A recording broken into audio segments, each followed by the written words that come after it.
দেখলেন তো, এই কিতাব আপনার অবশ্যই নবী লিখছে, নইলে এত বড় ভুল কি হবার পারে? সে যে সমস্ত ফল তার আশপাশে দেখছে সেই সমস্ত ফলের কথা উল্লেখ করছে। সে আম জীবনে দেখে নাই, শোনেও নাই, যার কারণে আমের কথা লেখে নাই। অথচ আল্লাহ যদি লিখতো, এই ভুল কি হইতো? সবার প্রিয় সর্বজনীন ফল আম ঠিকই আল্লাহ উল্লেখ করতো, যদি এটা আল্লাহর কিতাব হইতো। তোর কথা শুনে না হাসি আর পারলাম না। হ্যাঁ, হাসার কি আছে? যারা জ্ঞানীগুণী ব্যক্তি, গভীর চিন্তার অধিকারী, তারা জীবনে হাসবি না, তারা এই জিনিসটা নিয়ে চিন্তা ভাবনা করে দেখবি। আপনি হাসলেন কি জন্য? আমি তো খালি হাসিছি। তোর এই প্রশ্ন যে শুনবি সেই তোরে বলবি তুই এখন তোর মায়ের কোলে আসিস, তুই এখন ফিডার খাইস। এত কথা না কইয়া আপনি সরাসরি বলতে পারেন যে এর যুক্তি আপনার কাছে নাই। যুক্তি নাই মানে গুইনে গুইনে হাজারটা যুক্তি দিতে পারবো, তোর কয়টা লাগবি তুই তাই ক। যুক্তি যদি যুক্তির মতো হয়, দুইটা একটা যুক্তি দিলেই যথেষ্ট, বেশি যুক্তি লাগবে না। আচ্ছা ঠিক আছে, তুই এখন ক যে আল কোরআন এটা কি। আল কোরআন আবার কি? এটা অন্যান্য কিতাবের মতো সাধারণ একটা বই যেটা মুহাম্মদ লিখছে। না মানে আমি জানবার চাইছি এটা কি ধরনের কিতাব। মুসলমানরা মানুষের জীবন বিধান হিসেবে এটার প্রচার করে। তো এই আল কোরআন যদি মানুষের জন্য পূর্ণাঙ্গ জীবন বিধান হয়, কিন্তু তোর প্রশ্ন শুনে মনে বলাচ্ছে তুই একজন ফল বিক্রেতা, যে কিনা এই কিতাব থেকে খুঁজতেছে কোন ফল ভালো, কোন ফল মানুষ বেশি পছন্দ করে, কোন ফল বেশি চলবি, কোন ফল মানুষ বেশি খাবি, এটাই কিতাব থেকে খুঁজতেছে।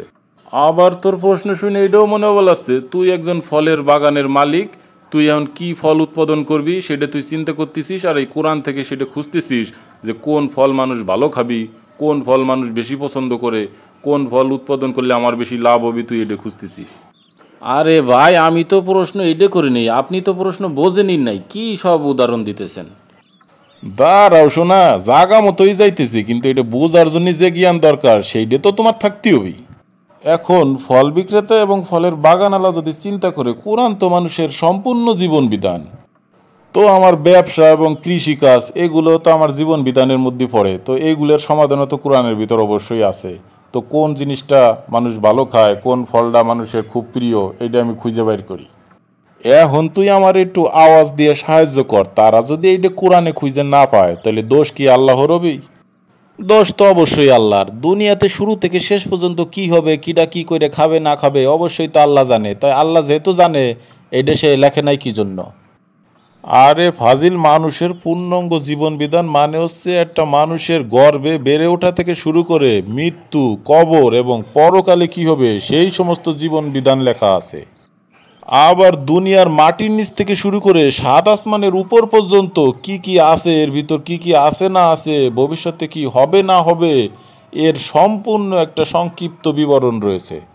তোর তো আরো এটা দেখে অবাক হওয়ার কথা যে এতটুক বইয়ের ভিতর আল্লাহ এত জিনিসের আলোচনা কিভাবে করলো, এটা কি কোনো মানুষের পক্ষে সম্ভব?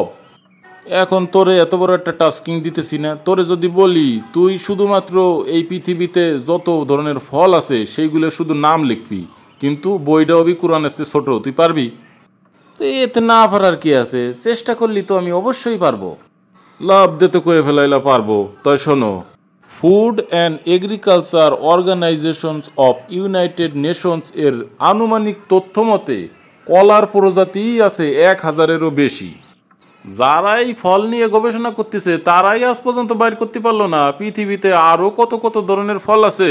আর তুমি মিয়া লাভ দেখে ফেলাইলা সুন্দরভাবে একটা বই লিখে ফেলবো কোরআনের চেয়ে ছোট হবি না।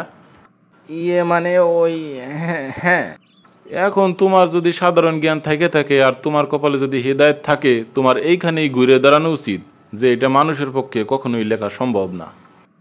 আমি আপনারে প্রশ্ন করলাম কি, আর আপনি কিভাবে তেনা মেনা পেঁচায় কিভাবে একটা গোজামিল দিয়ে দিলেন? আমি ঠিকই জানতাম তুমি এই কথা কবা, ওই যে হেদায়েত নাই যে তোমার কপালে। ঠিক আছে, আর একটা ব্যাখ্যা করি চলো। আর তেনাও আমরা পেছাই না, গোজামিলও আমরা দেই না, তোমরাই এই সমস্ত কাজ করো, যার কারণে এইগুলো সঠিক সমাধান দিতে হইলে আমাদের এই দুনিয়া ঘুরে তারপর তোমাদের বুঝাইতে হয়। তেনা পেঁচানো গোজামিল আমরা দেই, মিথ্যা অপবাদ দিচ্ছেন, এটার একটা সীমা থাকা উচিত। আমরা তো সহিহ হাদিস কোরআনের আয়াত থেকেই আপনাদের ভুলগুলো ধরাই দিচ্ছি, তাহলে আমরা তেনা পেঁচাইলাম কোথায়? সূরা বাকারা আয়াত নম্বর 42, তোমরা সত্যকে মিথ্যার সাথে মিশ্রিত করিও না এবং জেনে শুনে সত্যকে গোপন করিও না। এই সত্যের সাথে মিথ্যাকে মিশ্রিত করা খুবই ভয়ঙ্কর জিনিস, এই জন্যই আমাদের আল্লাহ এইভাবে সতর্ক করছে। এখন তোমরা তো তেনাও পেঁচাও না, গোজামিলও দেও না, তোমরা তো এই সত্যের সাথে মিথ্যাকে মিশ্রিত করিয়া দেও।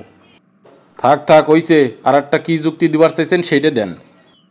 এখন আমার প্রিয় ফল আঙ্গুর, এটা তো কোরআনে আছে, এর ব্যাখ্যা কি দিবি? আবার দরেক আরেকজন কইলো আমার প্রিয় ফল খেজুর, সেটাও তো কোরআনে আছে। আবার আরেকজন কইলো আমার প্রিয় ফল ডালিম, সেটাও তো কোরআনে আছে। তাহলে এর ব্যাখ্যা তুই কি দিবি? কিন্তু আম তো সারা পৃথিবীতে 90% লোকের প্রিয় ফল, এটা তো আল্লাহ জানতো, তো এটা তো আল্লাহর উল্লেখ করা উচিত ছিল।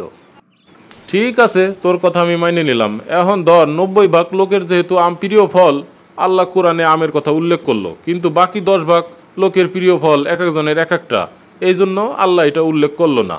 তখন কি হবে? তোর যুক্তি মতে তখন ওই 10% লোক কি করবে জানিস? তখন তারা বলবে আল্লাহ বলে ন্যায় বিচারক, তাইলে আমাদের প্রিয় ফলের কথা লেখে নাই কি জন্য?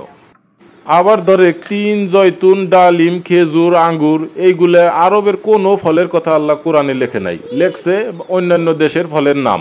তখন আরবরা কি এই কথা বলবে না যে আমাদের উপর আল্লাহ কোরআন নাজিল করছে, অথচ আমাদের দেশের একটা ফলের নামও লেখে নাই? তা তো বলবি। শালার গাধা, জীবনেও তারা এ কথা বলবি না, কারণ তাগের ইমান তোর মতো না। আরবের লোকেরা এ কথা বলতো না, এটা আমি 100% শিওর। আবার এইটাও আমি 100% শিওর তোর মতো নাস্তিকেরাই বলতো যে দেখছো আল্লাহ আরবদের উপর কোরআন নাজিল করছে, অথচ আরব দেশের ফলের নাম একটাও আল্লাহ উল্লেখ করে নাই। এটা যদি আল্লাহ লিখতো অবশ্যই আরব দেশের ফলের নাম লিখতো। তাইলে হিসাব এখন কি দাঁড়াইলো? ডাইনে গেলেও দোষ, বামে গেলেও দোষ, যেটাই আল্লাহ লেখুক তার উল্টেটা তোমরা ভুল ধরবা। এখন আল্লাহ কোরআনে কি লিখবি না লিখবি এটা তো আল্লাহরই ব্যাপার। এখন দেখতেছি আল্লাহরেও তোমরা গাইড করতেছো। রাগে গদগদ করে লাভ নাই, যেটা সত্য সেটা দিনের মতো পরিষ্কার। এইটার যুক্তি আরো একটা দিব, ঠান্ডা হইয়া বসো, মাথা গরম করলি তো তোমার মনে থাকবে না। ভাই এইটার আর যুক্তি দেওয়া লাগবি না, প্রশ্ন এখন আমি আর একটা করি। চুপ করে বয়সালার ফাজিল, এখন কি আর মাথায় কাজ করতেছে না? উতরে পড়ে যাচ্ছে নাকি? সূরা 3 1 নম্বর আয়াত, শপথ 3 এবং জয়তুনের। এখন ধরে আল্লাহ যদি এই জায়গায় বলতো যে শপথ আমের, তখন কি আরবরা বলতো না আম কি জিনিস? তা তো জানি না বলতো কিনা।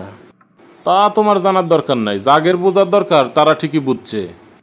যাদের উপর আল্লাহ কোরআন নাজিল করছে, যাদেরকে আল্লাহ বুঝাইতে চাইছে তাদের বুঝাইতে পারলি হইছে।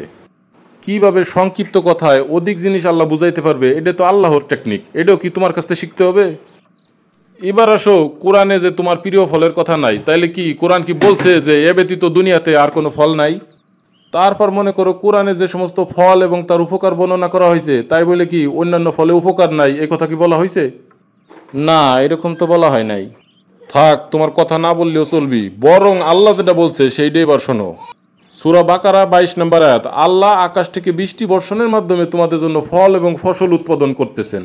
আর সূরা বাকারার 25 নম্বর আয়াতে বলা হয়েছে জান্নাতীদের যখন আল্লাহ কোনো ফল দিবেন তখন তারা বলবে এরকম ফল তো আমরা আগেও পেয়েছি। মানে হইতেছে এর আগের দিন যে ফল দিছিল পরের দিনও সেই একই ফল দিল। তারপরে তারা খাওয়ার পর যখন বুঝলো যে না, আগের দিন আম খাইয়া মনে হয়েছিল আমই খাইছি, আজকে মনে হইতেছে আম খাইয়া আমি আঙ্গুর খাইতেছি।